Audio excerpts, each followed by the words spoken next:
अब एक action plan बना रहे हैं कि हम कैसे रामगंगा की मॉनिटरिंग करेंगे, कैसे हम इस पे जो डिपेंडेंट है स्पीसीज उनको प्रोटेक्ट करने के लिए, उनको कंजर्व करने के लिए कैसे कार्रवाई करेंगे। जो रामगंगा पे इम्पैक्ट आ रहा है, चाहे वो क्लाइमेट चेंज का है, उसके लिए मिटिगेशन के लिए क्या किया जा सकता है। और एक बहुत महत्वपूर्ण जो बिंदु है वो है पोल्यूशन का। ये रामगंगा में, क्योंकि रामगंगा में जो बाहर से जो क्षेत्र आता है उसमें हमने देखा है विगत कुछ वर्षों से कि पॉल्यूटेंट्स जो है, मेनली प्लास्टिक पॉल्यूशन बहुत बढ़ गया। उसको रोकने के लिए कम्युनिटीज के साथ बैठकर हम कैसे कार्रवाई करेंगे, ये हम प्रयास आज कर रहे हैं। जी बिल्कुल सही बात है कि अगर पॉल्यूटेंट्स अगर किसी भी रिवर में बढ़ेंगे, क्योंकि रामगंगा को बहुत प्योर रिवर माना जाता है, अगर उसमें बढ़ेंगे तो उसका स्वाभाविक जो इम्पैक्ट है वो उस पे जो डिपेंडेंट फ्लोरा एंड फौना है उसमें पड़ना स्वाभाविक है। हमारा यही प्रयास है कि कैसे इसको हम कम से कम करें।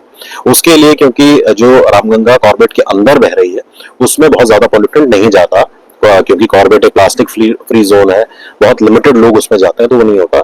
अक्सर जो पॉल्यूशन आता है वो बाहर से ही आता है। तो हमारा इसीलिए प्रयास है कि कम्युनिटीज को एंगेज करके इसमें कैसे हम अवेयरनेस बढ़ाएं, कैसे हम उन लोगों को सचेत करें इस बारे में कि अगर हमने इसकी हेल्थ के साथ कोई भी छेड़छाड़ की तो वो सारा का सारा इम्पैक्ट जो है वो कॉर्बेट की हेल्थ पे ही पड़ेगा। और हमें पता है कि कॉर्बेट यहाँ का पूरे क्षेत्र के लिए इकोनॉमिकली बहुत इंपॉर्टेंट एक एस्पेक्ट है। सब लोग इस पर डिपेंडेंट है, हमारे रोजगार इस पर डिपेंडेंट है और हमारे जो वन्य जीव है वो इस पर डिपेंडेंट है। तो इसी का प्रयास हमारा है कि आज हम बैठ के एक प्लानिंग ऐसी करें जिसमें कम्युनिटीज को एंगेज करते हुए, हमारा फॉरेस्ट डिपार्टमेंट ऑब्वियसली इसमें है, और जो बाकी जो स्टेक होल्डर्स है उनको एंगेज करते हुए इन प्रॉब्लम्स के सॉल्यूशन ढूंढे जाए और उस पर फिर एग्जीक्यूशन किया।